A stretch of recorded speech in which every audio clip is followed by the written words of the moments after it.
Welcome in to the Wrestling Mat. I am Matt Camp. Welcome in today, everybody. Glad to have you aboard. It is our new time slot of 1 p.m. Eastern. That's indeed 1 p.m. Eastern. Thank you for making the move with us. We will be with you now every weekday going forward at 1 p.m. Eastern. And don't worry, it is still right under Todd. There it is. Not a thumbs down. It's a thumbs up, but under Todd. You got it. TheWrestlingMatShow.com. Please subscribe right now. And if you've done so, you already know what kind of content that you've been able to watch for the last couple of weeks, including last Friday. While we didn't do me recapping the week events on Friday, we did have our first ever piece of bonus content. You guys made that happen. It was myself and the great Chef Reactions watching the first episode of WCW Monday Nitro. By the way, if you didn't catch it, go back. After we're done here, go back and watch it. It is available right now at TheWrestlingMatchShow.com. Cue up that first Nitro. Put it up on Peacock, I guess, or wherever you want to watch it. Put one screen there, put us on the other screen, and let Chef tell you exactly how the logistics of Pasta Mania actually would have worked back in September of 1995. Why are there not more fast food pasta restaurants? I was in Canada last week, and as you guys know, I actually saw one. But Chef actually broke that down. We had a lot of fun watching the first ever edition of WCW Monday Nitro. Now, as I said, that would not be the only edition of a watch show, watch party, watch along, whatever you want to call it, with myself and Chef Reaction. We have a poll up right now. We're going to give you multiple polls coming up on what we can all watch together in future weeks, including some of these we are going to do live. I know that one we had recorded, so the chat while you guys were watching with us last week, we were not interacting with you. We may be going live later this week to do our next watch along. So we got a couple of things. We're going to put the WCW poll up first. What do you want to watch with us? The second Nitro. Do we just continue on? Chef and I have talked about that.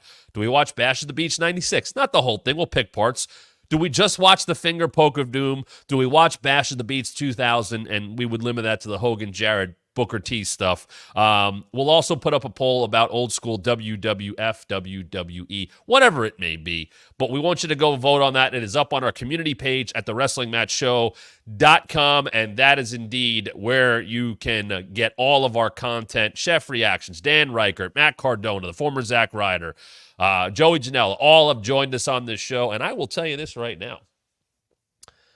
I have had main eventers, and I am not BSing you guys, main eventers that you have seen on television in the last week reach out to me. They're watching. They're paying attention. You know, I like to bring things from a very honest standpoint. They're paying attention. Somebody that I used to work with in WWE said, "I love to hear you unfiltered." And I was like, "You're watching?" He said, "I'm always watching." Interesting. Somebody from AEW reached out to me over the weekend who I have not spoken to in quite some time. They're paying attention, and hopefully you are as well. This is the most interactive wrestling program out there. This is also the only wrestling program out there that you can watch live at 1 p.m. Eastern, whether it be Monday, Tuesday, Wednesday, Thursday, or Friday. Yes, indeed. And Rob, as he says it, it's right under top. Rob, I owe you a text, by the way, so I will get to that after this program. But thanks to you guys for joining us. What's up to Phil? Rob, David says, I'm Matthew McConaughey. I would take his bankroll. I would take his bank account. I'd even maybe take his hair, but I like my hair. I keep my shirt on, though. Keep my shirt on, wear the jacket and the T-shirt. Kind of my thing. But all of that, as I said, you can find it all at TheWrestlingMatchShow.com. Shout out to everybody who's joined us here at 1 p.m. Eastern, once again, where we will be going forward. Now, when I put together a show and I look ahead, from the past weekend, I hope Collision gives us something and we see what happens on SmackDown. But my goodness, has a lot happened in the last few days. So, first of all, Super Chats now available, thanks to you guys. Thanks to milestones that we've hit in the last week. Super Chats are now available, so If you have something pressing, if you have something you want me to answer right away, when those super chats pop up, I will answer them right away. We will have more bonus content coming your way right here at thewrestlingmatchshow.com. What's up, Great Stambino, to you as well. So more with myself and Chef, more from the show at 1 p.m. Eastern weekdays going forward, starting today. Hello, as we enter pretty much month number 2 of the Wrestling Mat.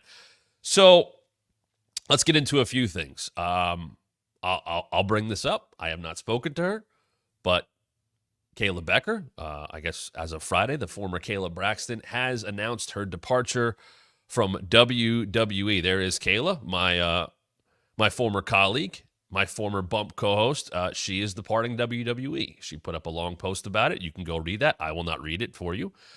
You don't want me to read it. You can read it in her voice. Go ahead and do that. Hey, Hollywood Blondes, what up for $2? Thank you very much. Contributing to the cause. If you have any questions, you move up to the front of the line. So, as everybody knows, or maybe you don't, because I have answered some tweets that don't understand that I don't work for WWE anymore, have not since early February. And I was told, I don't think I've said this, I'll say it now. I was told by Michael Cole when that happened, and he was not the one who let me go. It was an HR representative. I was told it had nothing to do with anything I did. It was a cost-cutting measure, whatever you want to call it. You know, we're tightening the budget. And I reached out to Michael Cole. And I said, hey, anything you could tell me? And he was basically, okay, I guess you heard, blah, blah, blah. And more changes coming to the team. I think Mackenzie had been let go a little bit before that. Kevin Patrick would move on after that, which I know was planned, and he planned. And my goodness, is Kevin Patrick. Kevin Egan, let me get his name right. He is the former Kevin Patrick in WWE. But Kevin Egan absolutely kicking ass on MLS 360. Whether you're a soccer fan or not, they have figured out something very special on that show. He has absolutely found his sweet spot. And I'm so happy for him and his family kicking ass there. They have basically turned it into this red zone type show, and he is killing it. So I'm glad that he's doing well. But I was basically told more changes would be coming. And we have seen executives lead the company and wrestlers lead the company. Great Stambino, thank you to you. Loving that Razor and 1-2-3 Kid Elite. And Taker, this is the Raw set, the old Raw set. Thank you to you as well. So back to that. Changes have been coming. I think we saw a writer leave the company over the weekend, and at least to get announced that way. And let me tell you this right now. A lot of this news that trickles out, unless it comes from the people itself, it doesn't mean it happened right there and then. Like the story about me getting let go from WWE, that came out a week after it happened. I chose to keep quiet. It was my call. I was admittedly shell-shocked at the time. But it came out a week after, and that's when I started to get the messages and all that stuff. And that included from talent within the company. They didn't know. So that's how I chose to handle it. And WWE did not put any announcement out. I just disappeared. I disappeared off the bump. I disappeared off the shows. They made no mention of it, which admittedly I thought was pretty shitty. And I'm not asking for a future endeavors thing or anything like that. But, that tells you what family means when you work for a company. It doesn't mean shit. You're a number. And that's what I was. And I understand that. But that whole family and we're family and all this, it's total horseshit. I had 3 weeks prior to my release, The Rock show up at headquarters and tell me what a big family this is and shaking hands and all. Oh, we're so happy to have you all aboard. And I went through these town hall meetings after a bunch of cuts happened. And it was very, you're still here for a reason, and you're gone, and people get go. And that's part of the business. I get that. But that whole family bullshit, and Rock's like, let's take a picture with everybody in it because I want to show that I was here. And, I'm in that picture. And then I'm not there a couple weeks later. It's all who's making the money. What's the bottom line? It's a business. I get that. I'm not mad about that. That happens. But people move on, and they go along. And Kayla announced that she's gone. She had been there for 8 years, and she started NXT as a ring announcer, and she didn't know wrestling. Because I will tell you this, and we're going to see, because they, as far as I know, haven't made any new announce team hires in quite some time. They didn't want to hire wrestling people. if you look at the roster of who came from wrestling and who came from outside the world, let's go through it, right? So you look at the announced team. Michael Cole was a war correspondent. And, the guy that I'm pointing to right there, Todd Pettengill, is the guy who brought Michael Cole in. Todd, also not a wrestling guy, if you want to go all the way back 30, 40 years. Kayla was doing morning talk show stuff in Florida. She worked out in Phoenix. Kevin Egan was doing more soccer type things. Sarah Schreiber did QVC, was an actress. She's still working. McAfee's different. That's a celebrity thing, but the announced teams now, Vic called wrestling. Vic called wrestling beforehand on the indies, but he also did radio and CBS in Cleveland, and he would come on my show on Sirius, so he was kind of a rare one. Kelly Kincaid, who's in NXT, she came from Ring of Honor, as people know. I came from wrestling in terms of being a fan, in terms of working for Busted Open, where I'm back with now, in terms of what I did on the indies with House of Hardcore. But I was not hired to be a TV personality. I was hired to be a digital personality, which is basically where I landed. Technically, the Raw Talk and SmackDown Lowdown, that stuff fell under the TV banner, even though it was a digital product because of where it was seen, but it was a TV product.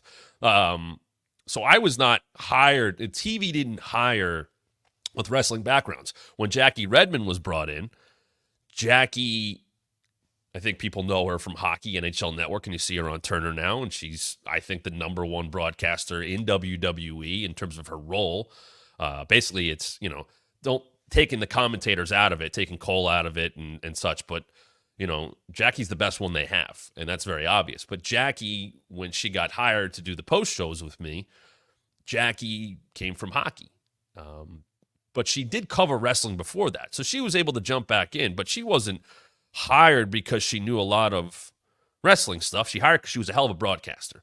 And the whole thing was, hey, we can bring you in and teach you wrestling. We need qualified broadcasters. So, Kayla learned as she went. A lot of people learned as they went. And some people didn't work out because they didn't get it. And then Vink, the guy who called Raw after Tom Phillips, because that stupid firing that happened. And I'm glad Tom's still kicking ass in TNA right now. But Tom never should have been let go. But they bring in somebody who knew nothing about wrestling in the Thunderdome era and said, hey, go call Raw. Go call 3 hours of, at the time, atrocious television. I was there. I lived through it. Thunderdome Raws were rough. And to throw somebody into that role who can't feed off a crowd, who didn't know the product supremely well. He was a fan. He knew enough. It just wasn't fair to him. Jimmy Smith came in there with a good voice for it. But I know he didn't necessarily follow along with what they wanted. So they moved on from him. And they don't seem to have people in the pipeline. Think about it. Vic, Cole, Corey Graves had to get moved from color commentary to play-by-play and did a hell of a job at it. And I know that had been talked about for years, about that being a possibility. They have Blake Howard, I think he's in Level Up, who got there, I think, maybe a little over a year ago. Last January, I think he was hired. He replaced Sudu Shah, who just didn't work out. But they're not exactly cultivating all this talent if something goes wrong. They don't really have a bench. And it seems like with Kayla being gone, and she's saying that Friday's her last show at MSG, and pretty nice to be afforded that opportunity to go out at MSG, to put out a statement, and the company not denying it or anything like that, getting to go out on her own terms.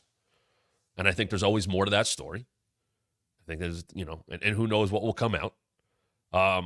But she's going out on her own terms. And now, why did that happen?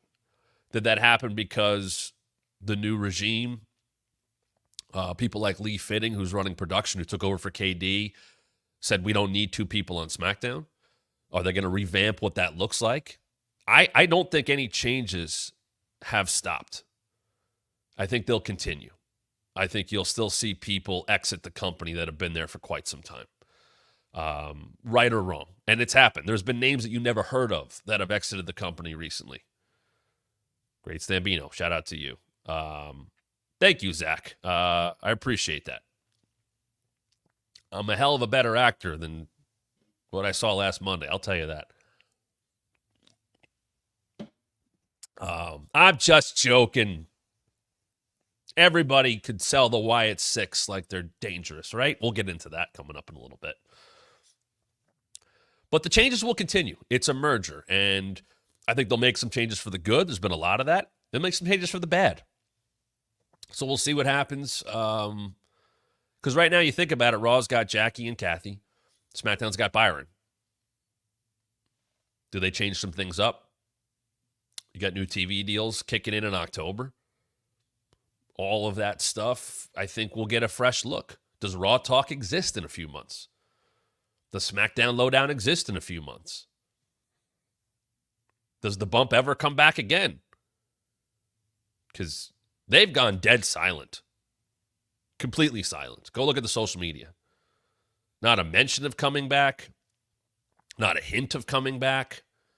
I know there was a report out there saying next week, I guess, or 2 weeks, or whatever the heck, 6 weeks. Or 5. How long does it take to move? And they could be looking at all that stuff, as they should. They're going to put out new programming. They're going to change programming up. But I think they'll move on from stuff that they feel is in the past and is not helping anymore, whether that be people, whether that be shows, whether that be content. That's what new companies do. And you can't deny what they're doing right now because they're making money hand over fist. They announced a deal this morning with the city of Indianapolis to bring the flagship premium live events there over multiple years. It's an 8-year deal. And guess what? That ain't the last one. That is going to be the standard. We're going to know about Rumble, SummerSlam, Mania sites years out. We're going to know that stuff because they're going to sell it as a package. They're going to go look at the money that got brought in. I think it was the whatever it said, the $300 million. They're selling it like the Super Bowl. You got to bid on it. It's not the Super Bowl, but it brings in a hell of a lot of people. Indy's not some glorious town, but anybody who's gone there for the NFL Combine will tell you, hey, it's a pretty good place to have that. Everything's kind of centrally located. It works out nicely. I'll put Rob's question up there because I'd love to handle that one. Rob just said, Saudi WrestleMania or Rumble? If I had to guess, Rob, they'll get a Rumble first. But I would say within 5 to 7 years, a WrestleMania will happen in Saudi. There's too much money. They want that money. They'll go get that money. Will that be part of the next Saudi deal, which is a massive deal for the company? Just strictly talking about dollars and cents. It's a massive deal for the company. And TKO, Endeavor, they want every dollar there. And more, WWE was at the beginning of entertainment stuff going to Saudi and took a lot of rightful heat for it. I don't think that heat has to go away, but a lot more entertainment entities, whether they performers or brands or companies or sports, they're going over there. WWE went first. And look where they're at. Tombstoner Forever says, Saudi crowds aren't that exciting compared to other foreign crowds. Yeah, but I actually don't think they're that bad. Because early on, it was, and you could see, I don't think they had wrestling fans sitting close by. They had like those couches and stuff. And now I think, going into arenas, not always running massive places, there is a very good fan base there. From the people I've talked to that have gone, the humans there, not the terrible people that might be running things or God knows what they're doing. Like the normal human beings that are just citizens there that are not bad people, they love it. They're very nice. They enjoy the product. There's a thirst for the product. So I don't think they're at the level of what France is or what Germany will be or, what Puerto Rico was. No, or Scotland. I don't think they're at that level, but I actually think they're a pretty solid crowd. And you know what? They're in on everything. They want to be part of the show. And I think it works that way.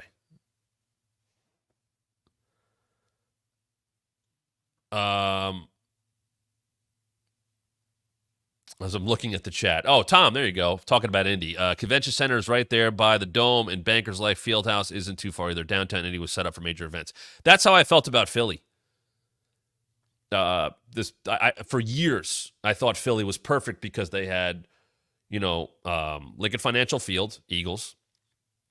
You have Citizens Bank, where the Phillies play. And whatever the heck the bank is, I can't think of oh my God, not the First Union Center. That's the old name. The Wells Fargo Center. They have inside stuff. They have a convention here, have your show here, have outdoor stuff here, and they had the Xfinity Live. It's set up perfectly, and I think that's why Philly did so well. Plus, it's close to New York. So Indy, anything that's centralized that people can get to easily, and I would think Indy, and Tom, correct me, you're there in the area.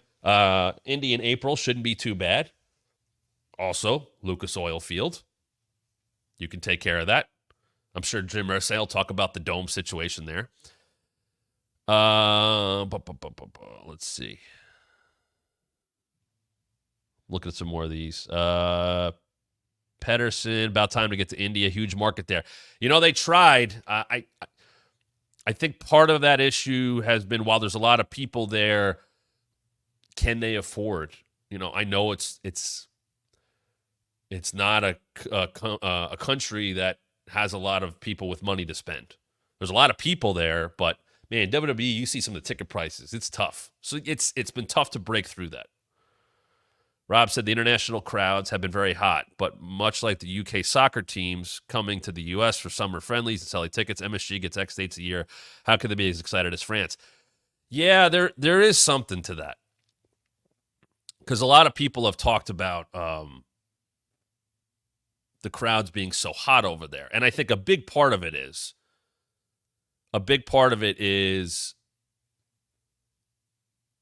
the supply and demand. If you don't go to Scotland that often, then they're going to be more excited about it. And you build up the show for Drew McIntyre and you put some Scottish talent on there. France doesn't get it that often. So there is a level to that. There is a level to the fact that, they're going to run Barclays 3 to 4 times a year. They're going to run Philly 3 to 4 times a year. They're going to run Boston. They're going to run Chicago. And look, I heard Chicago on Friday. That's the best SmackDown in forever. You open the show with Punk, you're in Chicago, and then you follow up with a hell of a show on top of that. Now, it's not going to be like that every week. It's just not. Not every show is going to have that multiple big moments. SmackDown had that. I think SmackDown's been kind of boring. Well, they send Cody over. You get Cody. They send Punk over. Cody saves Punk. Drew shows up, goes after Punk. If Jacob Fatu at the end of the show, you had the brawl with LA Knight and Logan Paul. You had Chelsea Green qualified for Money in the Bank. You had a lot of talked about moments. Moments that we're still talking about today. Moments that will carry into Raw. Not every show is going to be like that, but SmackDown hasn't had a show like that in a long time. SmackDown hasn't had a show like that since Roman's been there. And if you want to say that's a Cody problem, go ahead. I just think it was kind of a boring book show. Maybe there is something to the fact that they changed writers. So another question here. I just saw about timing. I thought somebody had a question about timing. What about the start time for Mania overseas? Could that be an issue? So we're putting a poll up. Do you think early PLEs hurt your experience at home? And we've talked about this a little bit different, just in terms of PLEs having 5 matches, 6 matches, short cards. They'll be over in 3 hours. The early start times to me on a Saturday aren't a problem. Even on a Sunday, and I don't think they're going to go back to Sundays, I don't think they're a problem. Because if you think about the early start times, Over there, it's not early start. They're getting primetime starts for France or for Scotland or Saudi. Like, those are all primetime hours for them. The experience at home, personally, whether I was working there or being able to watch from home in this role, I'm cool with the PLE being an early afternoon. You're done by 5, 6 o'clock. You still got your Saturday. You still got your Sunday. Like, if AEW wants to run their long shows and go 4 hours, you do that earlier. Like, they'll do that earlier for Wembley. People won't bitch and complain as much. 12, if you go to midnight, 12:30 on a Sunday, you're wiping out your crowd. You're wiping out your home crowd.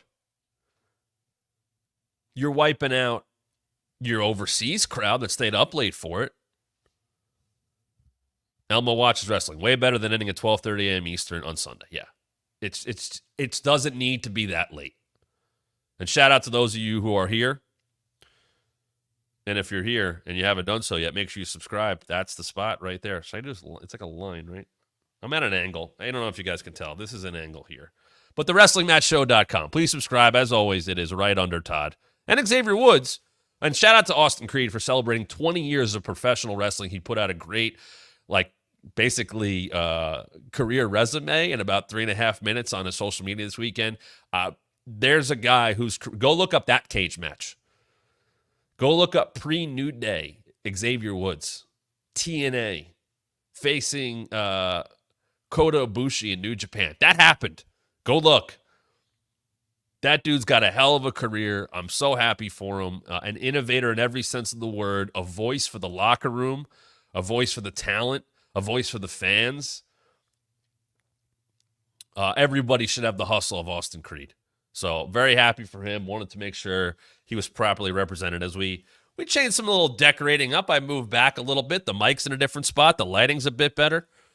All of that for you guys. And make sure you subscribe at thewrestlingmatchshow.com. Let's see. David says, I think WWE wants Mania in primetime. Mania is in primetime. Mania is always in primetime. That's never changed. Skylar said, I fell asleep by 9. Earlier, the better. You're a dad, Skylar. That's what happens. We fall asleep. Long days. Well, we try to stay awake for all this stuff. But anyway, just to kind of sum it up, changes will continue to come. That company will continue to evolve, and the money they're making says they're doing the right thing. They're going to make some mistakes. I'm very interested to see who gets hired next in those broadcasting roles. Who are they looking for? Are they going to replace Kayla? Are they going to replace other people that have moved on? Or are other people going to be moved on from? That's probably going to happen as well. Who are they looking for? What does the new regime want?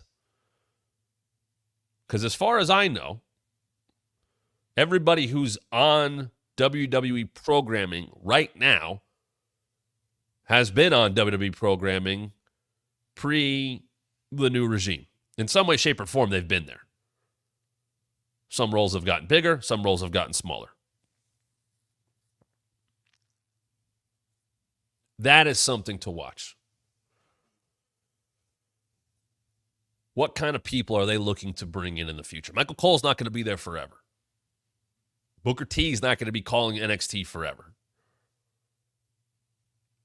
Who's next in those spots? How does the WWE look on the outside? Some big broadcasting names out there that have never touched wrestling. Is that what they're looking at? Do they look at a big broadcasting name, a play-by-play person or a color analyst for sports, and say, hey, we can teach them wrestling? They're great broadcasters. Maybe that's the way. But that pipeline to professional wrestling broadcasting is a weird one. It's not a straight line. It's not the type of thing that there's an easy path to get to. And I think where they recruit from changes. I think generally it's from sports broadcasting. But you still have to come across like you know the product. And I think that's more important now than ever. You listen to Michael Cole call a match or Corey call a match. The research put in is that of people who know their history and can tie in and weave history in a way that if you don't know about the past, it makes sense. I always try to do that. It's not about going, well, this match happened in 1997. It was a 5-star classic. Nobody gives a shit about that stuff. But if you tell me that AJ Styles and Cody Rhodes traveled similar roads, no pun intended, and both headed up the same group in Japan, and that took over the world, and that was one of their paths to WWE, that's a way to do that. If you tell me that, two wrestlers have met in the past, but never on a grand stage like this, then I'm going, hey, they know each other, but man, it's a different world now that they're wrestling in WWE. There's a way to do that. There's a way to use the past, whether it's WWE past, whether it's the past that wrestlers had in other companies, whether they took similar routes or in similar places, whether it be the Indies or New Japan or Ring of Honor or AEW. They're not going to say AEW on television, but there's a way to acknowledge that and weave it into stories. And you got to know about that stuff.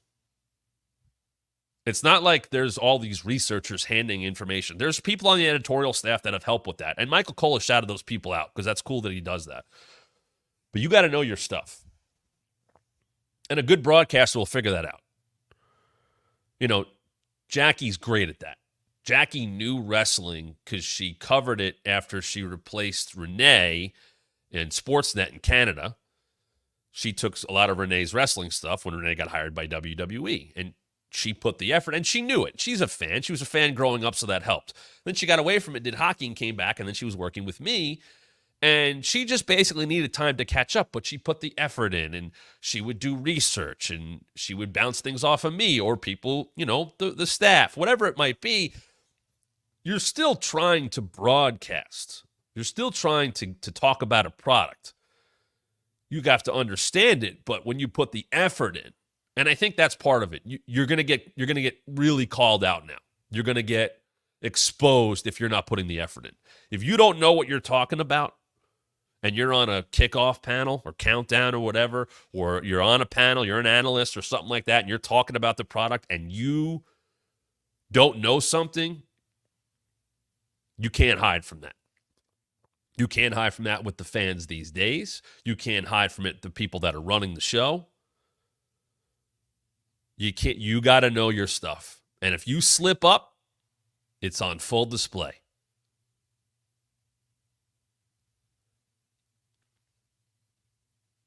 Read into that what you will. Dave says, no better time for Mike Tenay to join WWE. Now he comes off as a sports broadcaster. I will tell you, Mike's done.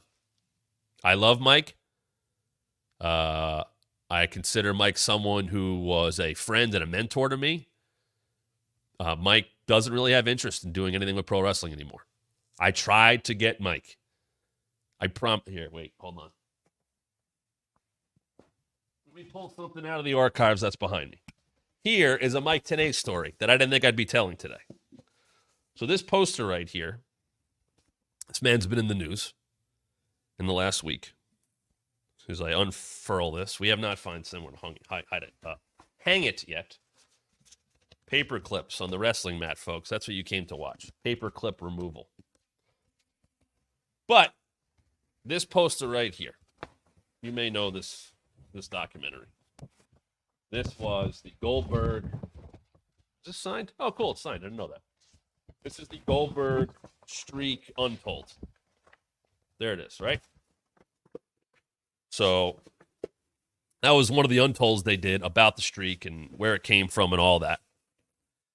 And I wanted to get Mike involved in the documentary. I had an unofficial role for a couple of years as documentary historian, consultant, whatever. You're not going to see my name in any kind of credits or anything like that, but my brain was picked by multiple people on the doc team.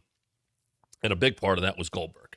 and they wanted me as a talking head for, I remember I shot these back-to-back, Goldberg and AJ coming to WWE. And I remember Meltzer put something out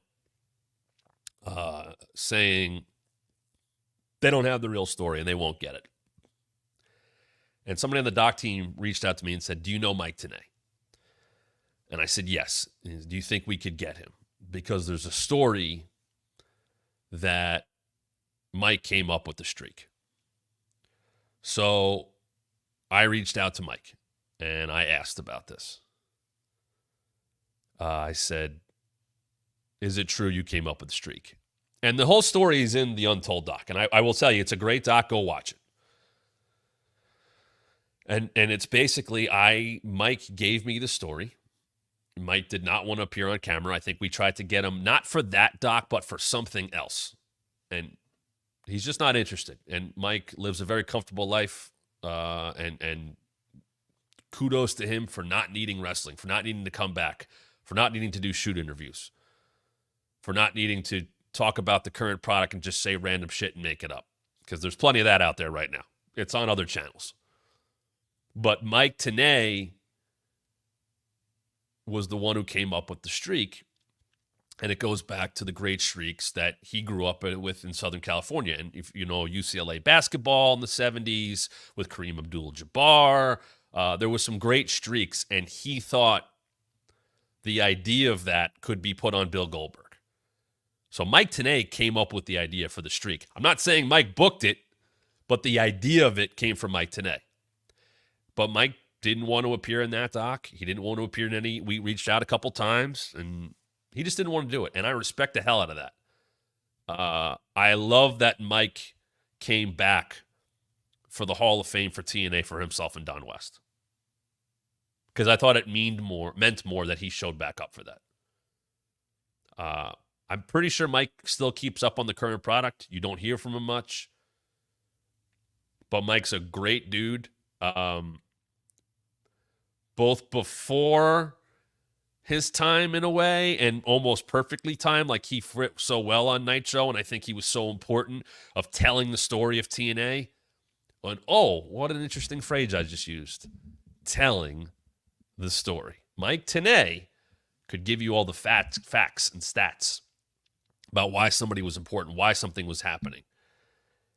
And yet, he could also tell the stories of what was going on. Mike was so important to TNA, and him and Don are such a unique broadcast team.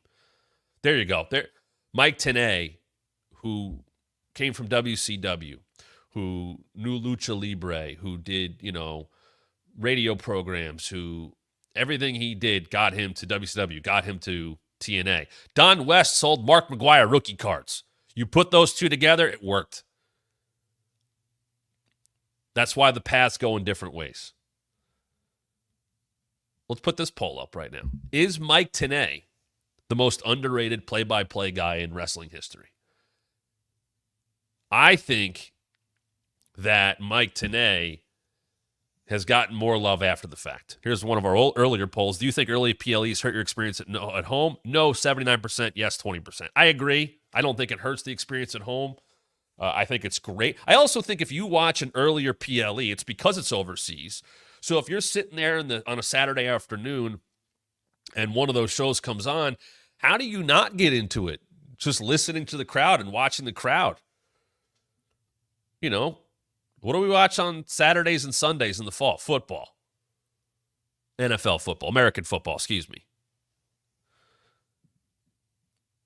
And college game day and that atmosphere. It's during the day. Now, it leads to big games on prime time, and I get that. But I think a good crowd will draw you in no matter what time it is. But earlier in the day, yeah, sure, it works out great. But Mike, back to Mike. Mike could tell those stories. And I'm happy Mike went out on his own terms and is living the life he wants to live. And I'm glad that from time to time, if I want to reach out to Mike, he's going to answer me back. A good dude and someone who I think, and if he's not, should be getting more praise for the work he did and the effort he put in. because he was certainly a big influence for me.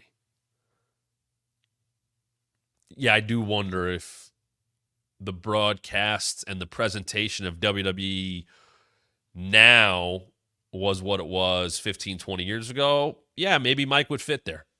I think there's something to that. But I want to talk about stories. I want to talk about what we saw in the last week of television for WWE and for AEW, and what we've been talking about the most.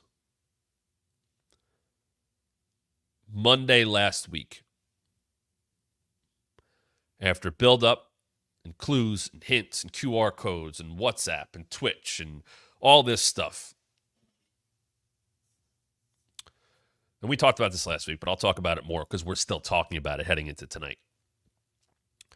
The reveal of the Wyatt Sicks with Nikki Cross coming on first. And there's what we saw. And that look through the backstage area of the bodies being left and people trying to study the bodies. And who's that? And there's the gorilla position, and it's a mess. And there's, different people.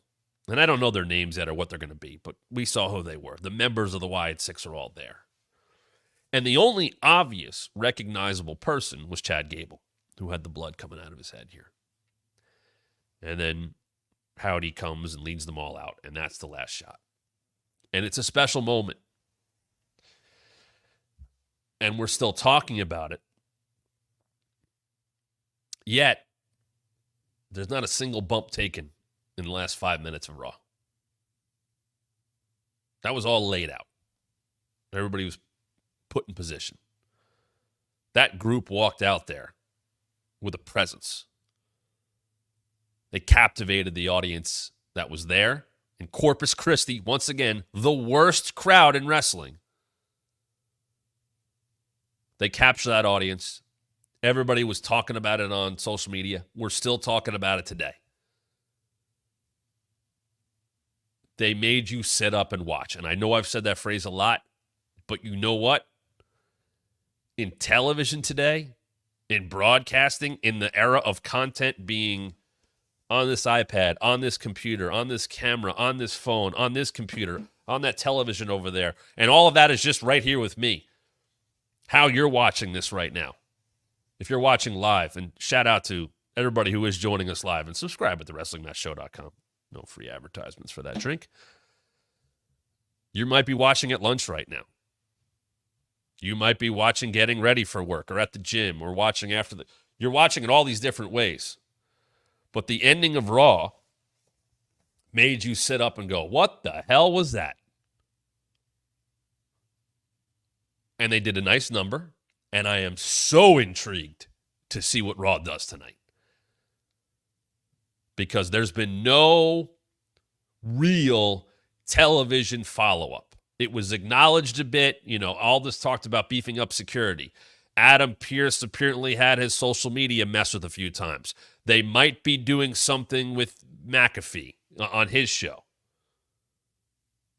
Everybody's talking about it, and they've kept, because they're good at this, they've given you reasons to talk about it throughout the week. They've connected it in some way. And tonight for Raw, while they'll go up against an unreal Game 7 between the Oilers and the Panthers, Oilers trying to come back from 3-0, that's going to be wild. Raw's up against that tonight. Hockey will be over. Hoops is over. The Olympics are coming. But how do they follow up?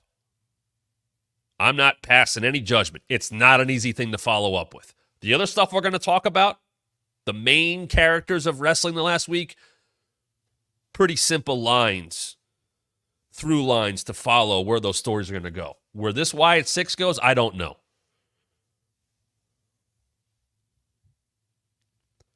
One thing I didn't like, I will mention, is that Chad Gable was taken out of the qualifier he was supposed to be in for the Money in the Bank tonight, and then got cleared. And Pierce kind of made a joke like, oh, he was never shot. Sure, I don't think anybody... the blood where it was made it seem like he got shot. And even if he... and he didn't. But everybody was talking about that. They put one recognizable face. I heard Dom's name mentioned. I heard Gunther. They know exactly what they're doing.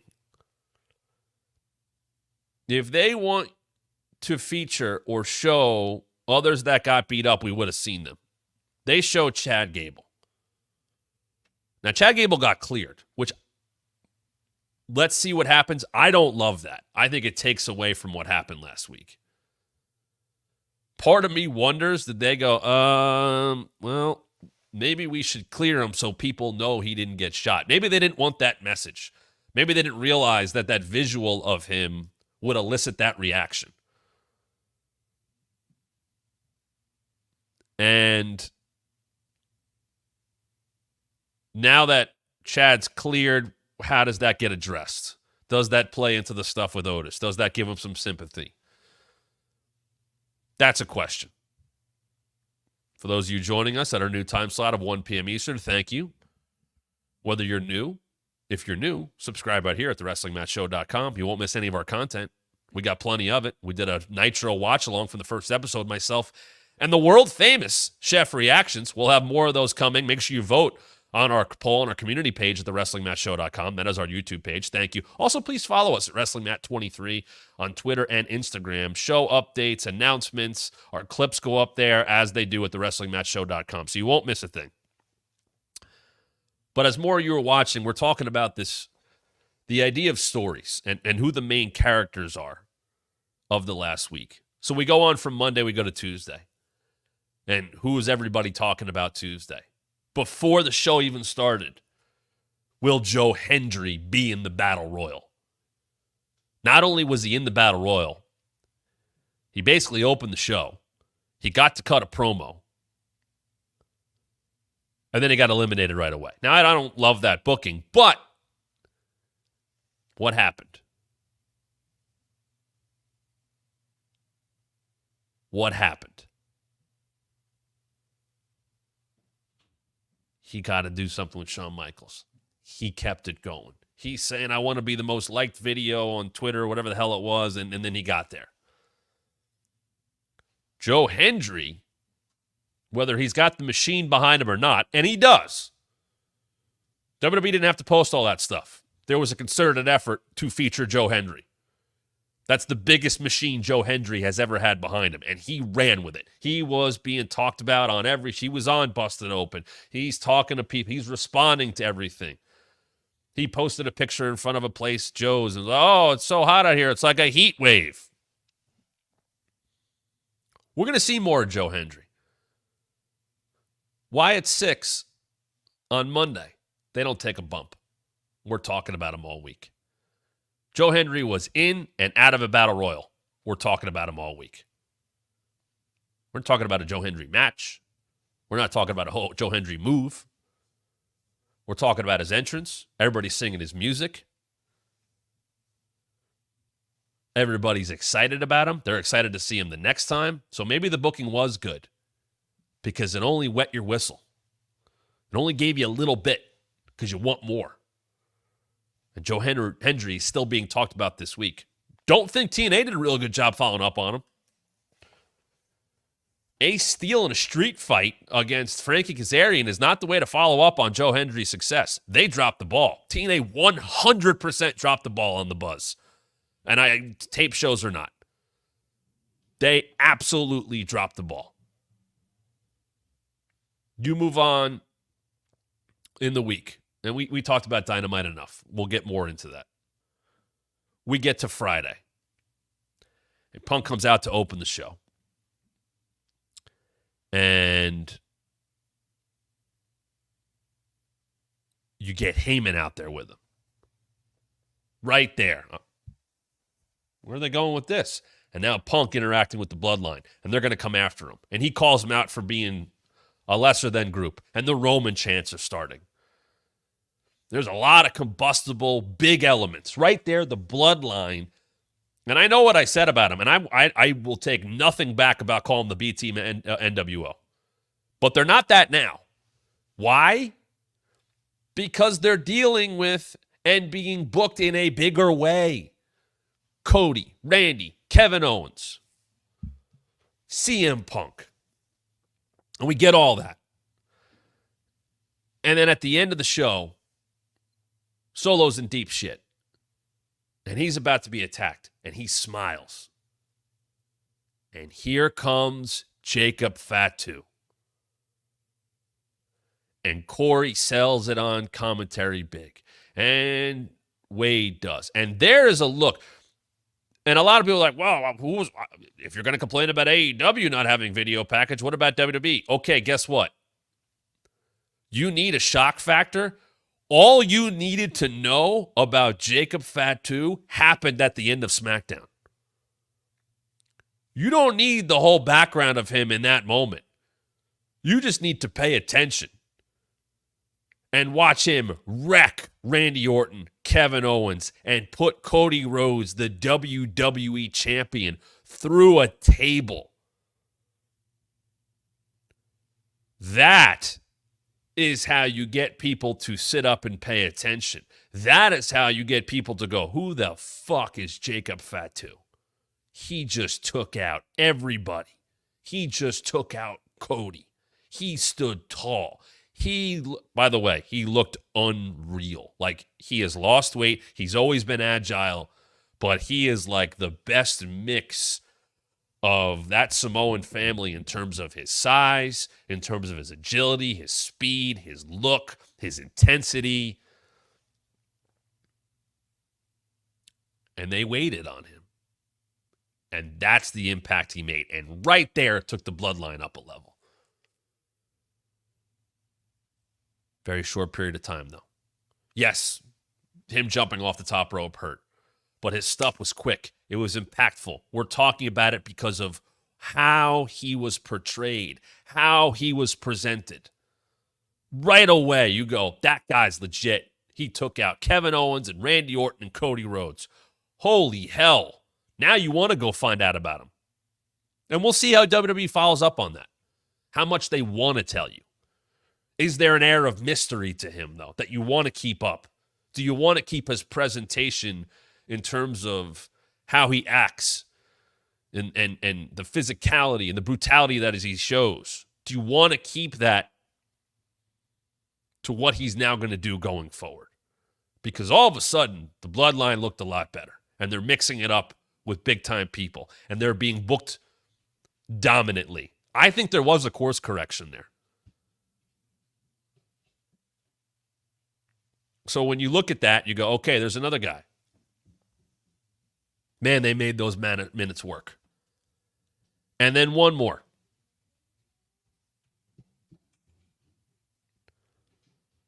We are talking about Jeff Jarrett in an unbelievably positive and sentimental way because of the video package, the very emotional and real video package that man right there was featured in on Collision. There's a longer version on YouTube about why it means so much to him to be in the Owen Hart Foundation tournament. I think Jeff revealed this at some way, shape, or form at some point in time. Jeff and Owen were extremely close to the point that, and I'm going to say this because I think it's out there. I've been to Jeff's house years ago. There is a special tribute to Owen in his house. And I believe Jeff has shown it before in pictures. One of his first podcast, I think it's his second podcast of My World, The Owen Story, is well worth your time. Find some time to watch it. Listen to it, watch it on their YouTube or whatever. And I'm giving a recommendation to somebody else because it is that good. Jeff Jarrett is a old school, perfect heel. Always has been. You can say what you want about how he was pushing WCW or didn't draw a dime or all the stuff it did in TNA, and it's not all perfect. I know that. I don't know if many people get the wrestling business better than Jeff Jarrett does. And I still think he's one of the best workers in AEW, and I wouldn't mind seeing him on TV every week because I think he's that good. Tom Green put out a great short about him recently on his page. And that promo that Jeff cuts is so real and so engaging. And people were kind of going, not only do I get why he's in it now, I want him to win. And think about that. You win the Owen, you're main eventing Wembley for the world title. People want Jeff Jarrett at 56 years old, at this point of his career, on his 17th life in wrestling, to win the tournament. Tim, I agree with you. Jarrett is 20 times better than Jericho. Speaking about people who get it and people who don't. People want Jeff Jarrett to win that tournament. A guy who's been nothing but a heel in his entire AEW run, who comes out with a faction, who comes out with his pretty wife and his giant and his manager who's annoying and his, tag partner in Jay Lethal. It's a mid-card act, but it's a mid-card act that gets the most out of their minutes, and Jeff won't miss. I'm never going to tell you Jeff is a 10 every time, but he ain't a 4 very often. And Jeff Jarrett's in that tournament now. And I've spoken about how I think that tournament already got a boost from announcing that the winner, while prestigious enough knowing the Owen name, the third year of this tournament, the winner is going to get a title match at Wembley. Big enough right there. 8 names in that tournament right there. And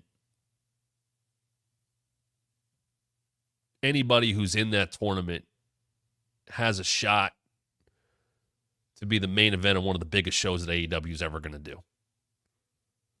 And Bryan Danielson cut that promo talking about this being his last shot and it might be my final shot. And right there I was like, okay, every one of his matches now matter. And then I thought they dropped the ball a little bit because we heard from Pac, but we haven't heard from everybody entered in the tournament. Like we heard from Pac and we didn't hear from Claudio. You kind of knew how that match is going to go. Danielson and Shingo Takagi is going to be a hell of a match at Forbidden Door, and I can't wait for it. And we're going to see Jeff Jarrett against the wild card. And I think a lot of people, myself included, initially were like, without hearing the Jeff story, I'll be Hangman. It's nice that Jeff's in the tournament. Okay, cool. And they could have been simple and just left it at that. Nice that Jeff's in. There's a connection there, and they didn't. And now all of a sudden, you have 3 stories. You have the idea of main eventing Wembley for the World Championship. You have Bryan Danielson realizing that this could be it. This could be my last chance to get to the World Championship in AEW, a championship I have not been able to win yet. And now you have Jeff Jarrett fighting for his friend. You have Jeff Jarrett being the most babyface he's ever been because it's a real story. And I know there's still an element of pro wrestling to that. But it's a real story that we're talking about. And I think one other thing I will tell you is that look how many AEW talent posted that story, posted that video, told people to go watch it. Not in storyline. Look how many people in AEW, talent-wise, made a point to post that. That tells you a lot. That tells you that a lot of people were proud of what was put out there. And you don't see that very often, putting other people over in that way. But that's how you tell a story. And we're talking about Jeff Jarrett. And how many bumps did Jeff Jarrett take? 0.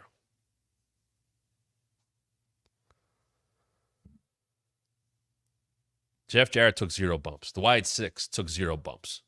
Joe Hendry barely did anything last week. Jacob Fatu had about 2.5 minutes to get over, and he did. There's something to that. If you tell the story the right way, if you get people to sit up and watch, this last week is such a great example of matches not being everything. It's a part of the storytelling, but it's not all of it. The bumps, the moves. You want that to be there. You want variety in your wrestling. But everybody I talked about got over because of this right here. Because they touched this. Because they made you think.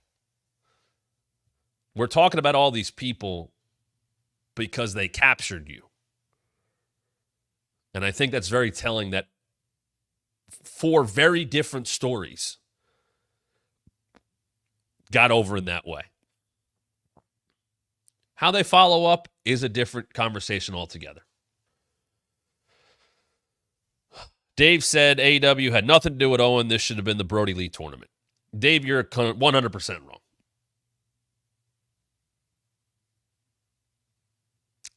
Owen's widow and son wanted to have this relationship. They put Owen's name on this. They allowed Owen's likeness to be used for merchandise that goes back to the family to promote the Owen Hart Foundation. She was never going to let WWE do anything with Owen, and I don't have a problem with that at all. That's her call. If she doesn't want him in the Hall of Fame, fine. It's not real anyway. She gets to control her husband's legacy. She gets to control her family's legacy. Her wanting to do that, her family wanting to do that, the foundation wanting to do that, that's what matters.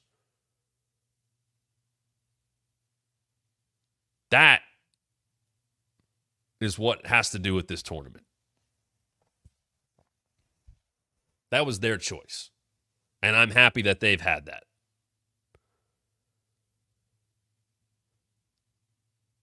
They can do whatever they want with his name. And they're doing it in a way that is honoring him. And a lot of people are proud of that and happy about that. It's why people want to see Natalya appear in some way. And I understand that. And I think she'd like to as well. I honestly think that should be the kind of thing where you don't worry about doors or... That's a man's legacy. That should be celebrated. And it should not be controlled by any one company. WWE doesn't get to control Owen Hart. AEW's not controlling Owen Hart or his legacy. Tony Khan's listening to his wife and his kids and his family and the foundation. And it's a nice pedestal to be able to put Owen Hart on.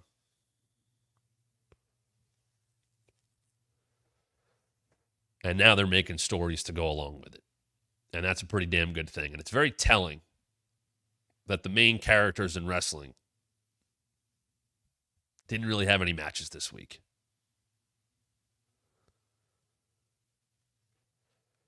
I do want to bring up the Dynamite number because we didn't talk about it. $500,000 on Dynamite. And there's been, they didn't have Big Bang Theory, and it was Black Panther was the lead in, and this was on, and that was on. I don't want to overrate any of it. We'll see what happens this week. Just like I wouldn't say, oh, wow, if they drew 1 million, they're back. I want to see what is the consistent number. 500 is an anomaly in the big picture. They have not been near that number. Let's see what Wednesday is. Let's see what the next Wednesday brings. Let's see what they bring to the table. Here we go. Poll went up. Give me that poll here. I got it. Who had the biggest moment of the week? Jacob Fatu debut at 47%. Wyatt Sicks at 30%. Joe Hendry 13%. Jeff Jarrett on Collision 8%.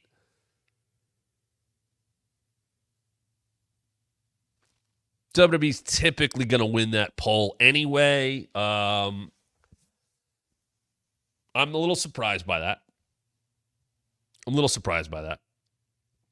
But I will say, go watch. Jeff Jarrett's promo got released on a Saturday night show. They should run that again. I know they push a lot of people to go to their YouTube. Go do that if you haven't done so. When we're done here, go watch that. Unedited. It's about 8.5, 9 minutes long. But that number is something to certainly take into account. Remember, they opened with MJF. They told you a week out, MJF's opening the show. MJF is opening the show against Roosh. It's commercial free.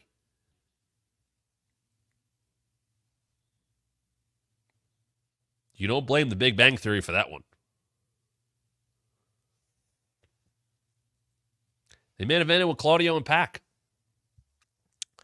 I love both of those guys. When are they promoted as main eventers? They're not. I don't know why AEW does that. I was thinking about that. I'm going like, all right, I get it's the Owen, but it's not like Claudio got to cut some big promo. It's a first-round match in the Owen. It wasn't built up a bunch. There's not some major history between Pac and Claudio. I don't even know who's a babyface and a heel in that match. It may not matter. They both could be babyfaces. It's a tournament. I get that. It was an odd choice for a main event. If WWE will main event with a mid-card feud, it's been built up. If they main event with Sammy and Chad or Gunther as IC champ, it's because there's a longer story to it. It's building to an IC title match or a big blow-off. They main evented with a show, with a match that didn't have juice behind it, that didn't have a lot of promotion behind it. That doesn't make any sense at all. And that is telling in itself. What do you guys think? We got a lot of polls going up. If you haven't subscribed yet, make sure you do so at thewrestlingmatchshow.com. Appreciate everybody joining us in our new time slot where we will be staying at 1 p.m. Eastern every weekday going forward. Super chats are open, guys. Want to get your questions to the top of the list? Go ahead, hit them up. Shout out to those watching. Hollywood Blondes. Penny watching in the chat. What up? Appreciate the comments. Rob says, Jeff's promo was very, very good, as real as it gets. Had an emotional gravitas. Jeff is such a true babyface underneath it all. He is. But he's also a master of knowing the professional wrestling business. Not to say what he said in that promo was in any way a put on or fake. Jeff reached down and put out the emotions that he had in him and put it in a way that was directed into professional wrestling. It was still very real. But Jeff can do that. And the thing is, and it will never happen, if Jeff needed to cut a very heel promo about the situation, I think he could have done that too. Why is my name getting tied to I want to blah, blah, blah, blah. They're not going to do that. But if Jeff had to be the Jeff Jarrett that shows up in Mexico, who gets absolutely hated by that crowd because of what he does to egg them on in character, that's someone who understands the business. I wish there was more of that out there. Dave said JJ for head booker of AEW. I'm not saying that. I'm not saying that. I'm just saying some voices should be heard. There are a lot of fun people just like trying to troll the chat. Get a life. RM, what's more heinous for McIntyre to do, Matt? Take Punk's bracelet with AJ and Larry, or taking Punk's wedding ring covered in his blood? I say wedding ring. It's vile and evil. Yeah, let's talk about that real quick.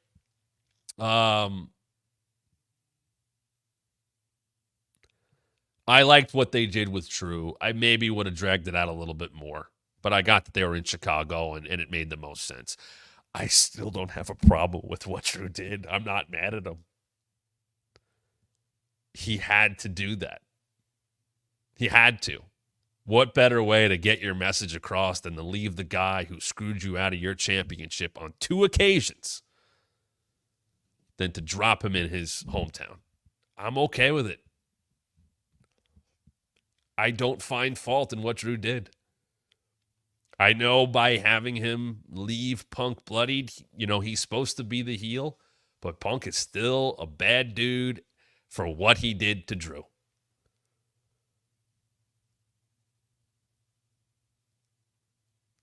RM said Drew had it coming and antagonized Punk for months. Antagonizing with words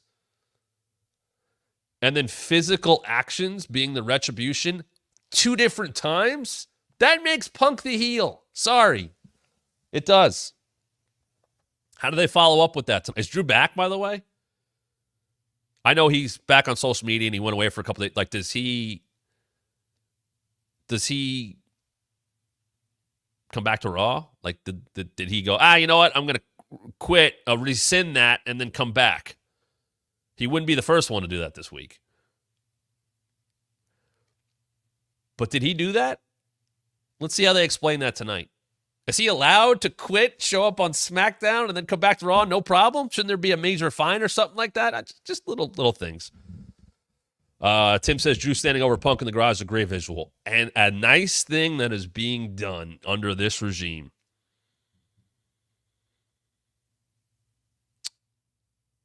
is that was a promo with DIY. That was a promo with Grayson Waller. And it turned into, once again, you sit up and watch. All right, here's a mid-card feud, all this stuff. And they raise the garage up.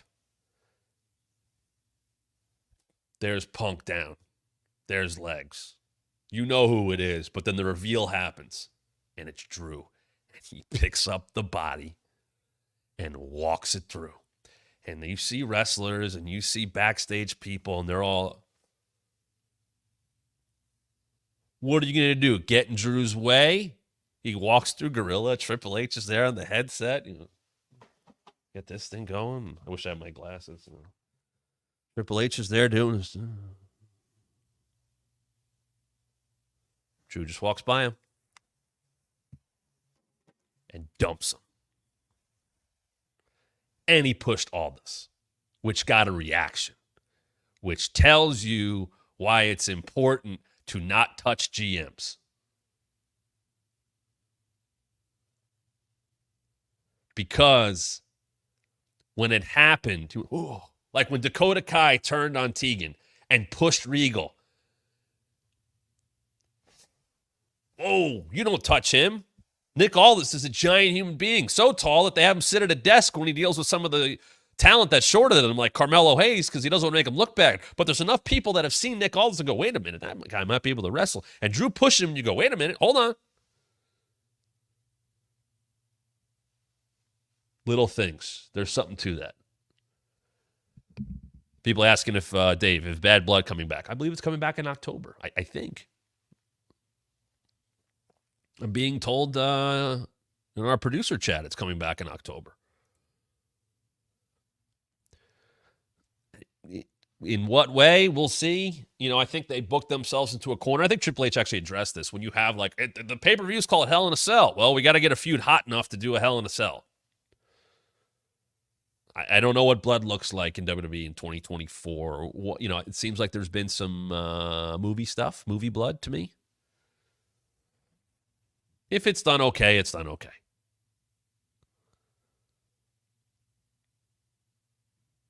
Goofy as cash. JJ and AEW automatically brings the brand down. Only huge marks care about that.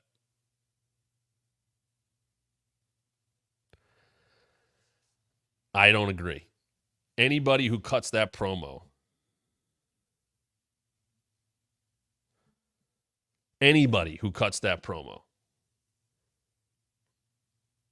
if you listen to the words in that promo by Jeff Jarrett, I don't care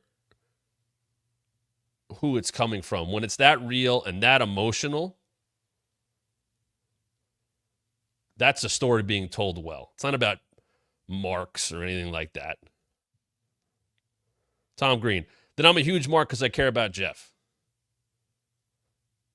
Jeff's got name value. I'm not saying he's a main eventer. I'm not saying shoot him to the top of the card. But I will absolutely give praise to AEW to tell a story when enough people, myself included, want them to tell stories. You just put a guy in the tournament who probably shouldn't win and would have no record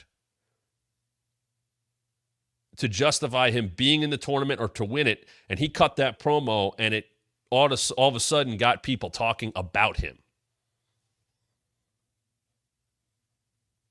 That goes a long way.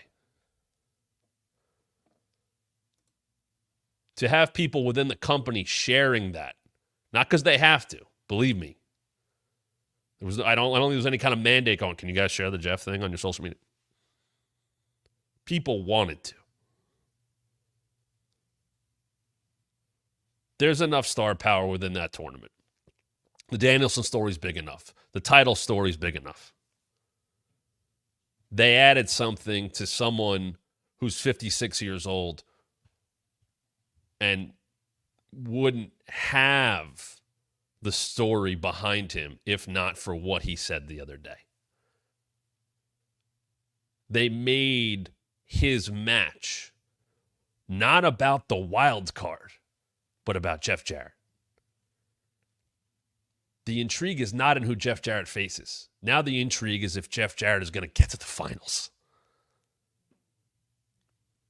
That's a hell of a job. That is a hell of a job. That's pretty much it. I know we talked about Shane a little bit last week as a topic conversation. All indications are he's not under contract whatsoever. WWE, he was in the game and all that. If he popped up somewhere, go back and watch the episode from last week. We talked a lot about Shane McMahon and AEW and what that could mean. If it would happen at all. It's a fun thing. But go back, check out anything you missed at thewrestlingmatchshow.com. Please do that. Check out our past episodes, live episodes, our watch-along of the first Nitro, myself and Chef Reactions. Another one coming your way soon. You could vote on what you want us to watch in the future. It's on our community page at thewrestlingmatchshow.com on our YouTube. Please go do that. Make sure you follow us on social media at WrestlingMat23. And, of course, this is our new time slot. And a lot of you have followed us there. I appreciate that greatly. Share it with your friends. This is the most interactive wrestling show out there, and it's coming your way every single weekday at 1 p.m. Eastern. Yeah, if you need that fix at 1 p.m. Eastern on a weekday, you come right here to the WrestlingMatchShow.com. We'll be talking all about Raw tomorrow, any other news that breaks. We got to a lot. There's probably even more to talk about, and we will do that the next time when we'll be talking about wrestling even more. See you tomorrow, 1 p.m. Eastern, right here on the Wrestling Mat.